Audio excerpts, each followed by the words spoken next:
Hello po sa inyong lahat mga ka-crypto. Ako po si Pinoy Crypto Trader at sa video na ito ay atin pong pag-uusapan ang tungkol dito kay Shiba Inu. Kung saan ang sabi po rito ay here's when Shiba Inu could hit 0.01 or 0.001 if Shibarium burns 9 trillion SHIB monthly. Kaya yan, ang sabi po rito ay kung magsusunog or kung ang Shibarium ay magsusunog daw ng 9 trillion na amount ng Shiba Inu token sa kada buwan ay atin pong aalamin kung kailan magagawang akyatin ni Shiba Inu ang dalawang price targets na ito na 1 cent at saka 0.001. Kaya yan, mga ambitious price targets po ito. Yan, pero yung sitwasyon dito ay malaki po yung masusunog. 9 trillion daw po kada buwan. Yan, kung may kakayan nga ba talagang magsunog ng 9 trillion ang Shibarium. Kaya yan po ang ating pag-uusapan sa video na ito. At bago po tayo magpatuloy ay nais ko lamang po munang bigyang linaw ang aking disclaimer kung saan ang nilalaman po ng video na ito ay hindi po ito isang financial advice. For education and information purposes lamang po ang layunin nito. Maliban po dito ay nais ko na rin pong magbigay babala na wala pong kahit anumang group chat ang Pinoy Crypto Trader.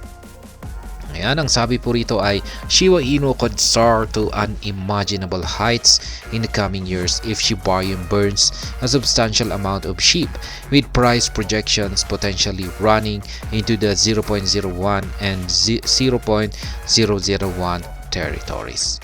Kaya ayan, posible daw pong sumabog ang presyo ni Shiba Inu sa hindi daw po natin ma-imagine yan na napakataas na presyo dito sa mga paparating na taon, basta si Shibarium ay makakapagsunog ng malaking amount ng Shiba Inu tokens. At yan, dahil dito ay may potential po na magagawang akyatin ni Shiba Inu ang mga ambitious price targets natin dito na 0.01 at saka 0.001.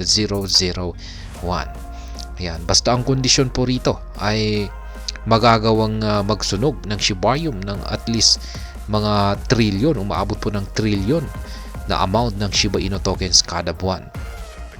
Ngayon ay Shibarium launched on the mainnet in August 2023, triggering elation across the Shiba Inu community. However, the Layer 2 network started recording a more substantial adoption rate from the late November 2023, processing over 20 million transactions from December 1 to 3. Kaya yan po ang Shibarium. Ito po ay nalipat sa mainnet noong August 2023. Kaya parang dito na rin po siya nag-umpisa. Ayan, mag-umpisa na mag-operate. Kaya ayan, mula po nung nailabas ito ay agad po siyang nagkaroon ng adoption rate. Yan, matinding adoption rate. Lalo na nung patapos na ang November 2023 ay nakapagproseso na po ito ng higit 20 million na transaction. Ayan, mula po nung December 1 at saka December 3. Shibarium bolster Shiba Inu burns. For context, Shibarium only processed 3.3 million transactions in its first 8 weeks of launch. Transactions skyrocketed to a daily average above 7 million from late November, and this uptick led to one of the much anticipated utilities of the network, Shiba Inu burns. Kaya yan, nung nag-uumpisa lamang po itong si Shibarium ay nagkaroon lamang daw po ito ng 3.3 million na transactions noong kanyang unang 8 linggo. Kaya ayan, pero nitong pagsapit po ng buwan ng November, nakalipas po yan na taong 2023, ay dito po talaga nagkaroon siya ng matinding surge sa kanyang daily transaction. Umaabot po ito ng higit 7 million na daily transaction. Kaya dito po naipon yung malaking transaction fee kay Shibarium, at dito po nakapagsunog ang Shiba Inu team ng malaking amount ng Shiba Inu tokens galing sa fees ng Shibarium. While the Shibarium presents much more promise than SHIBURNs, most community members awaited its arrival to see the burn campaign bolstered. The Shibarium documentation revealed that the network would incinerate SHIB with 70% of its base transaction fee. Kaya yan po. Sa mga hindi nakakaalam ay yung transaction fee na nanggagaling po dito kay Shibarium ay hindi naman po 100% yung masusunog dito. 70% lang po yung susunugin dito. Yung 30% ay mapupunta po ito sa maintenance ng Shibarium. Ayan, nonetheless, Shibarium burns did not materialize until early December 2023, with the first burn involving 8.24 billion SHIB worth $75,241 on December 4. The burns have picked up since then, with Shibarium burns totaling 33.8 billion tokens across 4 transactions as of December 23. Kaya ayan, mula po nung na-launch itong si Shibarium ay wala pang nagaganap na pagsusunog hanggang sa pagsapit po ng umpisa ng buwan ng December 2023.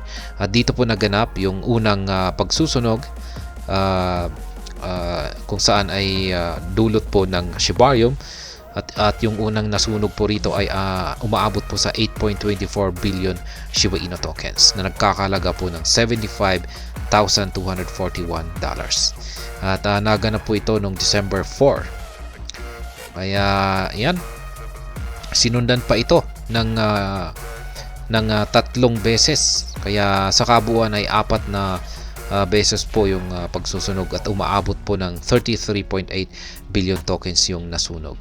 This year has also seen Shibarium burn with 9.93 billion SHIB incinerated from Shibarium fees on January 9. With the burn seeing an uptake, the Shibarium development team is looking to pivot to an automated burn mechanism. But the question is, how could these burns affect Shiba Inu's price? Kaya ayan, nitong nakalipas naman na buwan, January 9 ay nagsunog po ulit ang SHIB team ng 9.93 billion na amount ng Shiba Inu tokens. Ngayon ay ang team ng ang developer team or development team ng Shiba Inu ay sinusubukan na po nilang i-implement ang automated burn mechanism ng Shibarium. Yung automatic na po na si Shibarium mismo ang nagsusunog at hindi po ito manual. Kaya yan, the needed to reduce SHIB supply. Shiba Inu currently has a circulating supply of 581.2 trillion tokens. Many have attributed SHIB's inability to record massive rallies to this massive supply, leading to the support surrounding the burn campaign. Kaya yan, ang laki po kasi ng kanyang circulating supply. Dahil sobrang laki po nito ay mukhang ito yung pumipigil kay Shiba Inu para magkaroon ito ng malaking pag-angat sa presyo.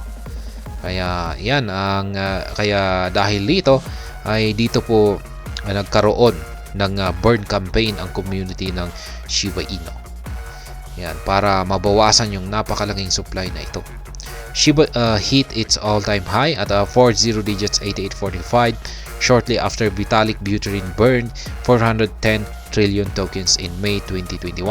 While some arguments suggest that the surge to 40 digits 8845 was also bolstered by increased demand, the place of burns cannot be denied. Kaya yan. Wala po kasing makapagsabi kung ano nga ba yung talagang nagdulot dito sa pag-angat ni Shiba Inu sa kanyang all-time high price na ito na 40 digits 8845. May mga nagsasabi ay ito raw ay dulot ng pagsusunog ni Ginoong Vitalik Buterin ng kanyang 410 trillion na Shiba Inu tokens noong May 2021. Pero meron ding mga nagsasabi na maski hindi daw sinunog ni Ginoong Vitalik Buterin ang kanyang 410 trillion na tokens na ito, ay magkakaroon pa rin ng matinding price surge ang Shiba Inu patungo sa presyong ito, 40 digits 8845, dahil yung talagang nagpaangat sa presyo ni Shiba Inu ay yung kanyang increase or paglago sa kanyang demand. Yan, pero hindi natin alam kung sino nga ba dito ang talagang nakapagdulot sa matinding meteoric surge ni Shiba Inu nitong nakalipas na taong May 2021. With the imminent advent of an automated burn system and increased Shibarium adoption, proponents have projected a growth in monthly burns running into trillions. Should Shibarium burn 9 trillion tokens a month, how long would it take for Shiba Inu to clinch lofty price targets such as 0.001 or 0.01? Kaya yan, dahil daw po sa nalalapit na implementation ng automated burning mechanism ng Shibarium, ay posibleng ito raw po ay makapagsusunog ng umaabot ng trilyon na amount ng Shiba Inu tokens kada buwan. Kaya yan, kung sakaling si Shibarium ay may kakayahan ng makapagsunog ng 9 trillion tokens kada buwan, ay atin pong aalamin kung kailan po niya magagawang akyatin ang dalawang presyong ito, mga ambitious price targets na ito na 20 digits 1 at saka 0.01. How long until Shiba Inu hits 0.001 or 0.01? Burning 9 trillion a month would translate to 108 trillion tokens annually. At this rate, half of the supply, 290.5 trillion tokens, could be incinerated in less than 3 years. For Shiba Inu to maintain its market cap of $5.3 billion at 290.5 trillion tokens, its price would need to surge to 40 digits 183. Kaya yan, kung meron daw kakayahan ang Shibarium na makapagsunog ng 9 trillion kada buwan, ay ito po ay equivalent, yan, ito po ay katumbas ng 108 trillion na tokens na pagsusunog kada taon. Kaya yan, magiging makakalahati po yung total circulating supply ngayon ni Shiba Inu. Yan, at magiging 290.5 trillions na lamang ito paglipas po ng less than 3 years. Yan, mga 3 taon. Ayan, in another year of burns, an additional 108 trillion tokens could go out of existence, leaving 182.5 trillion tokens in circulation. At this supply, a $5.3 billion market cap would bring Shiba Inu's price to 40 digits 293 within a space of 4 years.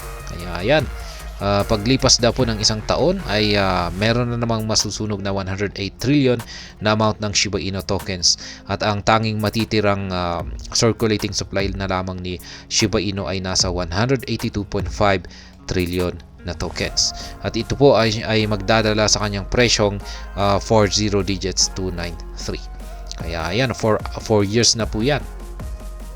However, at its peak market cap of $43.5 billion attained in May 2021, Shiba Inu would trade at 30 digits 24 if its circulating supply stood at 182.5 trillion tokens.